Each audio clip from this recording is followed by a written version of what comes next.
Hello students, आप सभी कैसे हैं। आई होप कि आप सभी अच्छे होंगे। आज जो हमारा टॉपिक है that is exercise 8A remainder theorem. हमारा चैप्टर का नाम है रिमाइंडर एंड फैक्टर थ्योरम। बच्चों, हमारा चैप्टर शुरू करने से पहले हम इंट्रोडक्शन पर बात करेंगे। हम सबसे पहले रिमाइंडर थ्योरम के बारे में समझेंगे। यहाँ पर रिमाइंडर थ्योरम आपको बता दी जाए क्या है, चलिए देखते हैं। आपको बता दी जाए कि वीडियो को पेशेंस के साथ देखिएगा, तब यहाँ पर समझ में आएगा। बीच में वीडियो को स्किप करोगे तो इसके जिम्मेदार हम नहीं होंगे। अगर आपको नहीं समझ में आया तो जिम्मेदारी हमारी नहीं। रिमाइंडर थ्योरम कह रहा है कि let p x be any polynomial. देखो बच्चों, पॉलिनोमियल जो होता है वो आप ऑलरेडी पढ़ चुके हैं। हम आपको पॉलिनोमियल का ऐसा डिफिनेशन देंगे जो आप अब तक नहीं जानते होंगे शायद। यहाँ पर हम पॉलिनोमियल का कुछ डिफिनेशन लिखा है। इस डिफिनेशन को पढ़िए, काफ़ी इंपॉर्टेंट डिफिनेशन है और बहुत अच्छा लगता है भी ये डिफिनेशन हमारे पॉलिनोमियल का। बहुत सारे डिफिनेशन अलग अलग होते हैं, लेकिन ये डिफिनेशन देखो। इन general an expression containing one or more terms. पहला देखो, पॉलिनोमियल का कंडीशन क्या है कि एक या एक से अधिक टर्म। अब वो जो टर्म्स है उसका कंडीशन कैसा होना चाहिए, विथ नॉन जीरो कोफिशिएंट, यानी जो कोफिशिएंट होना चाहिए वो जीरो नहीं होना चाहिए, and with variable having non negative exponent is called a polynomial. यानी इतना बेस्ट डेफिनेशन है पॉलिनोमियल का, ना मत पूछिए। यहाँ पर सिंपली कोई भी आप ले लो, वन या मोर टर्म्स। जैसे टर्म्स कब बनता है, जब वेरिएबल और कांस्टेंट को मिला दो। जैसे 2x भी एक टर्म्स है, ये भी एक पॉलिनोमियल है। 2x² ये भी एक पॉलिनोमियल है। 2x², अगर हम इसको स्टैंडर्ड पॉलिनोमियल में फॉर्म में लिखेंगे, 2x² plus 3x plus 5, 3x plus 6, ये भी एक पॉलिनोमियल है। देखो, अब देखो ये जो एक्सप्रेशन है ये सारा कंडीशन अप्लाई कर रहा है पॉलिनोमियल का। देखो रीजन क्या, in general an expression containing one or more term, one term is also called polynomial. दूसरा condition with non zero coefficient, यानी कोफिशिएंट नॉन जीरो, यानी जीरो नहीं होना चाहिए, ये भी अप्लाई कर रहा है। With variable having non negative exponent, यानी वेरिएबल पर पावर नॉन नेगेटिव, यानी नेगेटिव नहीं होना चाहिए। वेरिएबल पर पावर नेगेटिव नहीं होना चाहिए। यहाँ पर वेरिएबल पावर नेगेटिव नहीं है। यहाँ पर भी देख लो, वन या मोर टर्म, दो टर्म है, यहाँ पर तीन टर्म है। आई पसंद में। तो देखो बच्चों, पॉलिनोमियल के बारे में तो आपको जानकारी मिल गया। अगर आपको डिग्री ऑफ पॉलिनोमियल के बारे में जानना है तो देखो, जो हाईएस्ट पावर ऑफ एक्स होता है, that is called degree of polynomial. यानी जैसे अगर हम देखा जाए तो 3x प्लस 6 है, 3x plus 6, this is called x पर जो हाईएस्ट पावर है वो दैट इज 1 है। इसका नाम है लीनियर पॉलिनोमियल। यहाँ पर अगर देखा जाए तो हाईएस्ट पावर जो है, ये जो है हाईएस्ट पावर वो 2 है, यानी डिग्री ऑफ पॉलिनोमियल 2 है, तो इसका नाम पड़ गया क्वाड्रेटिक पॉलिनोमियल। जैसे अगर हमने यहाँ पर लिखा 3x³ plus 2x² plus 5x plus 6, ये लिखने का तरीका स्टैंडर्ड फॉर्म है। जैसे लिखने का तरीका क्या होता है, पहले पावर 3 में, फिर घटते क्रम में 3, 2 और 1। आप बोलोगे यहाँ पर नहीं, हम बोलेंगे यहाँ पर भी है। देखो, look at here, x to the power 0, तो पावर हमारा घटते क्रम में होगा, है ना। यानी यही लिखने का एक स्टैंडर्ड फॉर्म है। आ रही बात समझ में। तो ये जो है इसका, अगर हम बोलेंगे कि हाईएस्ट पावर कितना, तो 3, यानी डिग्री ऑफ पॉलिनोमियल कितना हो गया, 3। बच्चों, इस चीज़ को दिमाग में रखना। यहाँ पर एक चीज़ और बता दी जाए, जो कांस्टेंट होते हैं वो भी पॉलिनोमियल कहलाते हैं। लेकिन क्योंकि कांस्टेंट में क्या होता है, जैसे कोई भी कांस्टेंट नंबर ले लिया आपने 3, सब में कहीं ना कहीं वेरिएबल पर पावर 0। देखो पॉलिनोमियल कब बनता है, निगेटिव नहीं होना चाहिए, यानी वेरिएबल पर पावर होल नंबर हो तो वो पॉलिनोमियल बन जाएगा। अरे बस में एक कांस्टेंट होना चाहिए, एक वेरिएबल होना चाहिए और वेरिएबल पावर होल नंबर होना चाहिए, तो वो जो कॉम्बिनेशन है वो पॉलिनोमियल कहलाएगा। यहाँ पर देखो, ये 3 क्या है, कांस्टेंट कहलाता है, लेकिन x पर पावर 0 है कहीं ना कहीं छुपा हुआ, तो इसलिए इसको हम लोग कांस्टेंट पॉलिनोमियल कहते हैं। क्योंकि कंडीशन है कि वेरिएबल पर पावर नेगेटिव नहीं होना चाहिए, तो क्या होना चाहिए, वेरिएबल पर पावर होल नंबर होना चाहिए। तो जितने भी कांस्टेंट है, अब देखो अगर याद रखना, जितने भी कांस्टेंट है उसका जो डिग्री ऑफ पॉलिनोमियल होता है वो 0 होता है। यानी हाईएस्ट पावर ऑफ x होता है किसी भी कांस्टेंट नंबर का, वो क्या होता है, 0 होता है। ठीक है, यानी degree of polynomial of constant number equal to 0। Okay, यहां तक तो क्लियर हो गया पॉलिनोमियल के बारे में। आई होप आपको समझ में आया। आगे की स्टेटमेंट को हम पढ़ते हैं। कह रहा है let p x p any polynomial of degree greater than, degree बच्चों ग्रेटर देन, यानी जो डिग्री होना चाहिए वो ग्रेटर देन और इक्वल टू 1, या तो ग्रेटर देन और इक्वल टू 1, यानी आप समझो यहाँ पर ग्रेटर देन और इक्वल टू 1 मतलब या तो 1 से बड़ा हो सकता है या 1 के इक्वल हो सकता है। फिर से समझो px, देखो यहाँ पर px क्या है, px की जगह fx भी हो सकता है। यहाँ पर px ये एक फंक्शन है, यानी ये जो px है, यानी जो px आपको जो पॉलिनोमियल होगा वो x के टर्म में लिखा जाएगा। जैसे हम आपको दिखा देते हैं, जैसे हमने लिखा px बराबर कोई भी क्वाड्रेटिक पॉलिनोमियल ले लिया x square plus 2x plus 5, तो ये जो px होता है, जो अंदर x होता है, ये रिप्रेजेंट कर रहा है कि जो हमारा पॉलिनोमियल है, दिया हुआ जो पॉलिनोमियल है वो x के टर्म में है। अगर हम यहाँ पर लिख दें pt, तो इसका मतलब होता है कि दिए हुए जो एक पॉलिनोमियल है वो हमारा t के टर्म में है। यहाँ तक तो क्लियर है आपको। देखो हमने यहाँ से स्टार्ट किया, यहाँ तक अभी तक पढ़ लिया कि px कैसा पॉलिनोमियल होना चाहिए, डिग्री ग्रेटर देन और इक्वल टू 1, है ना, या तो 1 से बड़ा या तो 1 के बराबर। And a be any real number, a क्या हो सकता है, कोई भी रियल नंबर। इफ px, अब px हमको समझ में आ गया क्या है px कोई पॉलिनोमियल है जिसका जो डिग्री है वो या तो ग्रेटर देन 1 या 1 के इक्वल हो या 1 से बड़ा हो, ठीक है। If px is divided by x minus a, मान लो ये px कोई पॉलिनोमियल है, इसको डिवाइड दिया जा रहा है, x माइनस a क्या है, कोई भी लीनियर पॉलिनोमियल है, क्या है, linear polynomial. Then the remainder is equal to pa, तो रिमाइंडर होगा वो pa होगा। ये इसका ये एक रिमाइंडर थ्योरम का एक स्टेटमेंट है। मतलब समझो कि जब आप किसी पॉलिनोमियल फंक्शन को यानी px को आप डिवाइड दे रहे हो x माइनस a से, तो बस ये जो px है यानी जो एक्सप्रेशन है पॉलिनोमियल, x के जगह रिप्लेस कर दो a में, तो जो pa होगा वही हमारा रिमाइंडर होगा। अब देखो इसको कैसे समझोगे ना। सबसे पहले जो दिए हुए जो हमारा देखो px क्या है, यहाँ पर px इज डिवाइडेड, px को डिवाइड दिया जा रहा है किसके, इसके जरिए, तो ये कहीं ना कहीं डिवाइजर कहलाया और ये डिविडेंड कहलाया। तो अगर आप सिंपली क्या करो, आप देखो कि ये जो x माइनस a है ये किस पॉइंट पर ये जीरो हो रहा है, x के किस वैल्यू को अगर हम यहाँ पर पुट कर दें तो ये पूरा एक्सप्रेशन लगभग जीरो हो जाए। तो इसको देखने के लिए करीब x का जो वो वैल्यू निकालने के लिए इस एक्सप्रेशन को जीरो के इक्वल कर दो, यानी x इक्वल टू a, यानी x इक्वल टू a पर ये जो हमारा एक्सप्रेशन है यानी जो हमारा डिवाइजर है वो जीरो के करीब चला जा रहा है, यानी जीरो हो जा रहा है ना। तो बस x का वही वैल्यू इस px एक्सप्रेशन में रख दो, यानी जो दिए हुए हमारा यानी कि x के जगह a पुट कर दो, x के जगह a पुट कर दो, हर जगह x की जगह a। तो ये जो हमारा pa होगा वो क्या होगा, एक्चुअली वो इक्वल होगा रिमाइंडर के, वही हमारा रिमाइंडर होगा। हम आपको क्लियरली समझाते हैं, ठीक है, क्योंकि अगर आप क्लियर समझोगे तो बहुत अच्छा रहेगा। मान लो बच्चों कोई भी आप पॉलिनोमियल ले लिया, ठीक है, चलो मान लो कोई भी पॉलिनोमियल, देखो यहाँ पर px भी डिनोट कर सकते हैं, fx भी डिनोट कर सकते हैं, फंक्शन ऑफ x। मान लो कोई भी पॉलिनोमियल ले लिया px बराबर x to the power 4 minus 3x square plus 2x plus 5। अब आपको ये px है, इसको आपको डिवाइड देना है किसके जरिए, मान लो कोई भी लीनियर पॉलिनोमियल ले सकते हैं, ये तो हमारा स्टैंडर्ड फॉर्म था, तो हम ले लेते हैं कुछ भी x माइनस 1 a मतलब a कोई कांस्टेंट हो सकता है, a भी एनी रियल नंबर, कोई भी रियल नंबर हो सकता है, यहाँ पर 1 आया रियल नंबर, x माइनस 2 भी आ सकता है, कोई भी रियल नंबर आ सकता है, इसमें कोई दिक्कत नहीं। अब ये जो हमारा क्वेश्चन क्या है कि px हमारे पास कोई पॉलिनोमियल है और इसको डिवाइड देना है x माइनस a, यानी px को डिवाइड देना है x माइनस 1 के जरिए। तो फाइंड द रिमाइंडर फाइंड करना है। तो आप कुछ मत करो,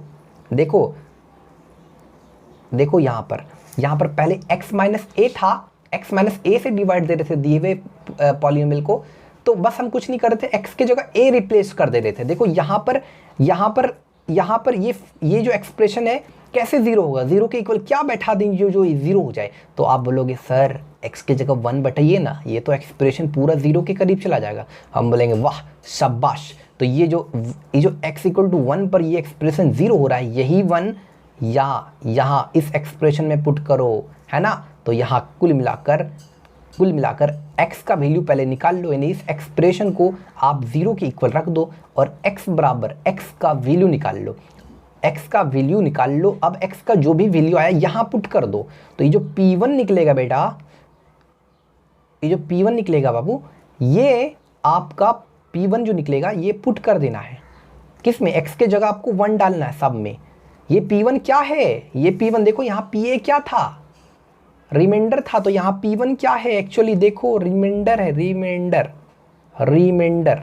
ओके, तो 1 minus 4 into 3 1 square plus 2 into 1 plus 5, 1 minus 3 plus 2 plus 5, यानी आपका आंसर हो गया -2 प्लस 7, यानी इसका आंसर हो जाएगा 5।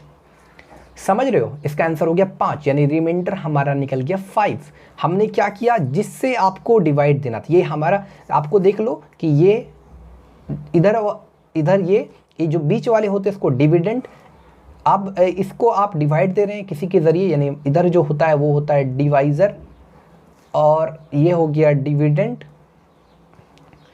और डिवाइज़र, इसको इससे डिवाइड देने के बाद इधर जो आता है वो कहलाता है आपका कोसेंट, और नीचे जो बचता है उसको बोलता है रिमाइंडर, इनको हिंदी में बोलता है शेषफल, रिमाइंडर शेषफल। यहाँ तक तो क्लियर हुआ। हम एक बार फिर से रिपीट कर रहे हैं, देखो हमने, हमारे पास px कोई पॉलीनोमियल था, उसको हमने को डिवाइड देना था x-1 के ज़रिए, और डिवाइड देकर उसको आपको रिमाइंडर फाइंड करना था। ऐसे तो देखो डिवाइड देने का ये भी तरीका है कि आप इस मेथड से डिवाइड दे दो डायरेक्टली, जो डिवाइड का मेथड होता है, लेकिन यहाँ हम रिमाइंडर थ्योरम पर बात कर रहे हैं, जो रिमाइंडर थ्योरम कहता है उसी के according.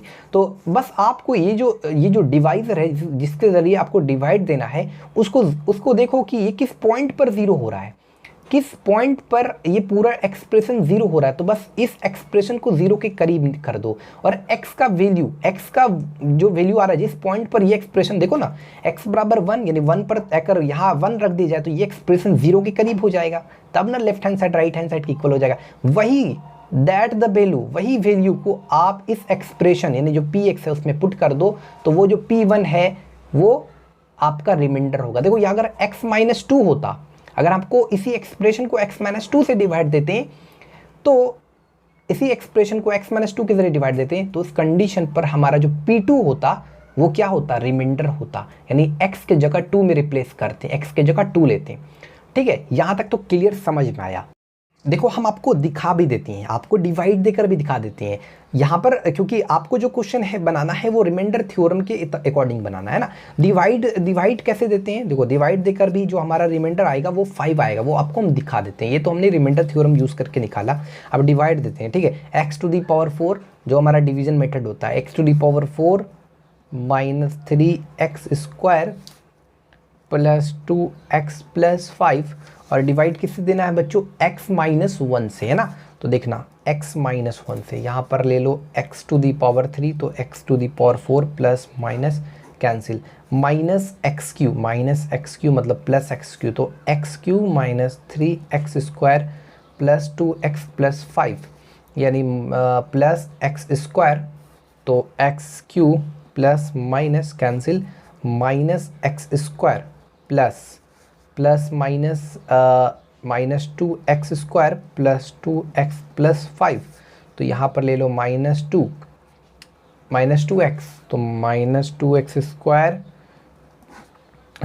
Minus plus 2x minus ये कैंसिल, क्या हुआ हमारा रिमाइंडर, देखो रिमाइंडर क्या बचा, 5 बचा। अगर देखा जाए तो कहीं ना कहीं अगर एक चीज़ ऑब्जर्वेशन किया जाए कि ये हमारा डिवाइज़र और ये हमारा रिमाइंडर, तो अगर देखा जाए तो इसका जो डिग्री ऑफ पॉलिनोमियल है वो x⁴ है, कांस्टेंट है ना, तो डिग्री ऑफ पॉलिनोमियल 0 होगा, और इसका क्या होता है डिग्री ऑफ पॉलिनोमियल 1, यानी कुल मिलाकर ये हमेशा लेस होगा डिवाइज़र से। ठीक है, तो देखो अब 5 आ गया, और यहाँ पर भी हमने कितना लाया आंसर, देखो 5 आया। आ रही हो समझ में, ये हमारा रिमाइंडर थ्योरम यूज़ करके आए, ये हमने सिंपली डिवाइड दिया। ओके, तो आई होप ये चीज़ तो आपको क्लियर हो गया। यहाँ पर हमने ये जो स्टेटमेंट हमने इतना पढ़ा, इसको हम ऐसे रिप्रेजेंट करके भी समझा सकते हैं। मान लो हमको पता है कि dividend equal to divisor into quotient plus remainder, पता है ये चीज़ हमको, है ना। तो डिविडेंड यहाँ पर कितना था, px था, और डिवाइज़र कितना था, कोई भी डिवाइज़र कितना, स्टैंडर्ड फॉर्म क्या है, लीनियर पॉलिनोमियल है ना, यानी x-a इंटू कोसेंट क्या है, हमारा क्वेश्चन कुछ मान सकते हैं आप, क्यू एक्स मान लें या जी क्यू एक्स मान लेते हैं, और रिमाइंडर को आर एक्स नहीं लिखेंगे क्योंकि आपने देखा ये रिमाइंडर जो बच रहा था वो क्या हो रहा था, रिमाइंडर को आपको एक्स के टर्म में नहीं लिखना, केवल आर। ओके, देखो यहाँ पर पी एक्स बराबर एक्स माइनस, अब हम सोच रहे हैं कि अब ये एक्सप्रेशन कब इसके इक्वल होगा, जब हम x की जगह a पुट कर देंगे। अगर यहाँ पर x की जगह a पुट कर दे तो ये पूरा एक्सप्रेशन, यानी अगर x a के करीब जाता है, अगर x a के करीब चला जाता है तो ये पूरा एक्सप्रेशन 0 के करीब चला जाता है, यानी 0 हो जाता है, यानी x a के पूरे इक्वल चले जाता है तो फिर ये 0 हो जाता है। फिर उस कंडीशन पर ये और ये बराबर हो जाता है। तो हम क्या करेंगे, सिंपली x बराबर a पुट करते हैं, तो x की जगह क्या रिप्लेस कर रहे हैं, पी ए। तो देखा कि x के जैसे हम a पुट किए तो ये पूरा 0 हो गया, यानी 0 प्लस आर, यानी कहीं ना कहीं पी ए, यानी जो पी ए है वो एक्चुअली आर के बराबर हो गया। तब हमको समझ में आया कि आर क्या है भैया, आर तो रिमाइंडर है, आर ही बस में, यानी पी ए बराबर हो गया आर के। यहाँ तक तो क्लियर है, समझ में आया आपको। तो यहाँ पर हम समझ लेते हैं, जैसा कि हमने यहाँ तक पढ़ लिया कि ग्रेटर देन और इक्वल टू 1 ए भी कोई रियल नंबर है, सच दैट जैसा कि पी ए बराबर 0 then x minus A is factor of P x.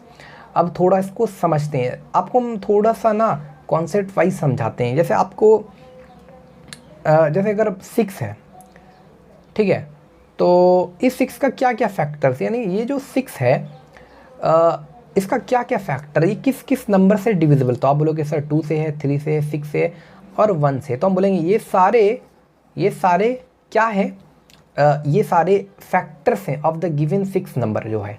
तो 2 इज़ अ फैक्टर ऑफ 6, क्योंकि 2 के द्वारा ये पूरी तरह से कंप्लीट कट जाएगा 3 के द्वारा। यानी जब आप डिवाइड दोगे, जैसे 6 को मतलब फैक्टर मतलब क्या हुआ, हम यहाँ लिख रहे हैं, पहले हम कोई एक ले लेते हैं, ठीक है, हालांकि सारा फैक्टर्स है 6 का। तो मान लो अगर हम कह रहे हैं कि 2, मान लो क्या है, 2 इज़ अ फैक्टर ऑफ 6, ये चीज़ कह रहे हैं 2 इज़ अ फैक्टर ऑफ 6, इसका मतलब समझते हैं, है ना। तो 2 इज़ अ फैक्टर ऑफ 6 यानी 2 मतलब हुआ इसका। एक तो लिख सकते हैं 2 इज़ फैक्टर ऑफ 6, और दूसरा मतलब हुआ कि कहीं ना कहीं 6 इज़ डिविजिबल बाई 2, यानी 6 पूरी तरह से कटता है। अब कटना मतलब क्या, कि जब हम डिवाइड देते हैं 6 को 2 के द्वारा, तो 2 का पहाड़ा 3 बार पढ़े तो होती है 6 जैसे पढ़े पूरी कट गया, रिमाइंडर बच गया 0, रिमाइंडर बढ़ गया 0, यानी 6 बराबर 2 गुना 3 और रिमाइंडर विल बी 0। तो हमने ऑब्जर्वेशन किया, क्या हम ऐसा कह सकते हैं कि 2 इज़ अ फैक्टर ऑफ 6, या if it can I can say, because जब हमने इसको डिवाइड दिया तो रिमाइंडर 0 हो गया।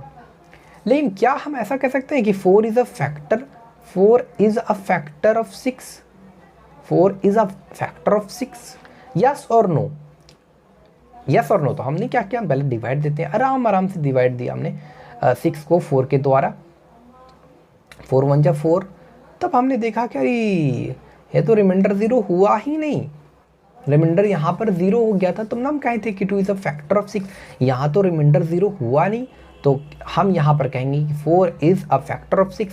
इट इज़ ट्रू और फॉल्स, तो इट इज़ कम्प्लीटली फॉल्स। ये क्या है हमारा, कम्प्लीटली फॉल्स है, ये ट्रू नहीं है। आ रही बात समझ में। तो यहाँ तक तो आपको समझ में आया कि जब भी हम कहेंगे कि ये इसका फैक्टर है, यानी जब आप उसको डिवाइड दोगे इसके ज़रिए तो वो कंप्लीट रिमाइंडर 0 के करीब चला जाएगा। कुछ इसी तरह की कहानी यहाँ पर भी है। देखो क्या है, आपको तो पता है कि पी ए क्या है हमारा, जब आप x माइनस ए से डिवाइड दे रहे हैं तो उस कंडीशन पर पी ए अगर 0 के करीब चला जाता है तो x minus A is a factor of P X. x minus A क्या कहलाएगा, फैक्टर कहलाएगा पी एक्स के लिए। कब, जब रिमाइंडर 0 के करीब चला जाए। अगर रिमाइंडर 0 के करीब नहीं जाता तो फिर उस कंडीशन पर नहीं कहते। जब जैसे पी एक्स है और नीचे है x माइनस ए, यानी पी एक्स को डिवाइड दिया जा रहा है x माइनस ए से, तो अगर अब इसका रिमाइंडर क्या होगा, पी ए। अब रिमाइंडर 0 हो गया, सुनो ना मेरी बात को, रिमाइंडर 0 जब हो गया, रिमाइंडर हमारा 0 के करीब हो जाए, रिमाइंडर जब 0 के करीब हो जाए तो उस कंडीशन पर नहीं बोलेंगे कि x minus A is a factor of P X. Of course कहेंगे, everyone will say that time. कब, when P A P A will be equal to 0 जब हमारा रिमाइंडर 0 के इक्वल करीब चला जाए। हम इसको आपको डिटेल और थोड़ा डिटेल में समझाते हैं ताकि क्लियर हो जाए। क्लियर समझते हैं। जैसे ये हमारा डिविडेंड है इक्वल टू डिवाइज़र, मान लो डिविडेंड हमारा पी एक्स है, डिवाइज़र है हमारा एक्स माइनस ए है, और कोसेंट है क्यू एक्स, और इधर है आर मतलब क्या, पी ए, आप पी ए भी लिख सकते हैं इसके ज़रिए जगह। तो अब हम देख रहे हैं कि अभी तो देखो, अभी ये इसके फैक्टर इसके डिवाइड में नहीं जाएगा, लेकिन अगर ये रिमाइंडर कहीं ना कहीं 0 के करीब चला जाए तो ये ऑटोमेटिक क्या होगा, पी एक्स जो X minus P X divided by X minus A हो जाएगा आराम से। यानी कहीं ना कहीं उस कंडीशन पर कि एक्स माइनस ए फैक्टर हो जाएगा ऑफ पी एक्स का। ठीक है, कब, जब पी ए करीब चला जाए 0 के करीब चला जाए। आ रही बात समझ में? जैसे अगर हम पी ए को 0 कर दें, रिमाइंडर बराबर 0 ले लें, यानी पी एक्स बराबर एक्स माइनस ए इंटू क्यू एक्स, यानी पी ए जब जैसे 0 के करीब चला गया तो ये देखो ना, इंटू में इधर आएगा तो डिवाइड में, तो उस कंडीशन पर क्या हो गया, एक्स माइनस ए फैक्टर हो गया, यानी P X is completely divisible by X minus A. इसका दूसरा मतलब हुआ कि X minus A is a factor of P X. कब, जब रिमाइंडर 0 के करीब चला गया। यहाँ तक तो क्लियर हो गया आई होप। अब हम क्वेश्चन इस पर बनाते हैं। अब हम क्या करते हैं, एक क्वेश्चन लेते हैं। ठीक है, यहाँ तक तो समझ में आया। यहाँ x माइनस ए जो है ना, वो जनरल फॉर्म में हम कोई भी लीनियर पॉलीनोमियल लेते हैं तो कोई भी पी एक्स पहले लेते हैं। पी एक्स मतलब फंक्शन है x का, पी एक्स की जगह आप एफ ऑफ एक्स भी मांग सकते हैं इसको। तो पी एक्स बराबर कुछ ले लेते हैं, जैसे 2x³ minus 9x² plus x plus 2, है ना। अब आपको बोल रहा है कि क्या बताइए कि क्या x प्लस 1 जो है, ये जो हमारा एक्सप्रेशन है, क्या ये फैक्टर्स है of the given expression that is P x. तो उस कंडीशन पर हम बोलेंगे कि ये जो एक्सप्रेशन, सबसे पहले रिमाइंडर निकालेंगे हम। सबसे पहले रिमाइंडर, तो x की जगह क्या बैठाएंगे, हम देखेंगे कि किस पॉइंट पर 0 हो रहा है, तो -1 पे 0 हो रहा है ना। अब बाद दफ़ा मुश्किल होता है तो आप कुछ मत करो, बाद दफ़ा जैसे यहाँ पर तो दिख रहा है कि अगर -1 बैठा दे तो 0 हो जाएगा। ठीक है, आप कुछ मत करो, इस पूरे एक्सप्रेशन को 0 के करीब कर दो और x का वैल्यू निकाल लो। x का जो भी वैल्यू आया वो यहाँ पुट कर दो। तो ये p-1 हमारा क्या है, एक्चुअली ये क्या है बच्चों, ये हमारा रिमाइंडर है, जैसा कि हमने आपको बताया ये रिमाइंडर है। अब जादू क्या देखना है कि भैया अगर रिमाइंडर 0 के करीब चला गया, 0 हो गया, तो यहाँ पर 2 और x के जगह -1 क्यों डालते हैं, माइनस यहाँ पर कितना है 9 और -1² डालते हैं, प्लस -1 प्लस 2 डालते हैं। यहाँ पर -2 हो गया, यहाँ पर -9 हो गया, -1 हो गया, प्लस 2 हो गया, यानी -9 -2 कितना हो गया यहाँ पर -11। तो बच्चों यहाँ पर जो क्वेश्चन में हम यहाँ पर लेंगे 12 लेंगे। ठीक है, इस चीज़ को याद रखिए, यहाँ पर खाली 2 लिखाया था, 12 लेंगे। ठीक है, तो -2 -9 हमारे यहाँ हो गया 12, -11 प्लस आपका हो गया यहाँ पर 11, तो -11 प्लस 11 यानी 0, यानी कहीं ना कहीं रिमाइंडर जो हो गया वो 0 हो गया। तो चूँकि रिमाइंडर जो है हमारा रिमाइंडर यानी जो हमारा, आप ऐसा लिखो रिमाइंडर, चूँकि रिमाइंडर बराबर 0, तो देयरफॉर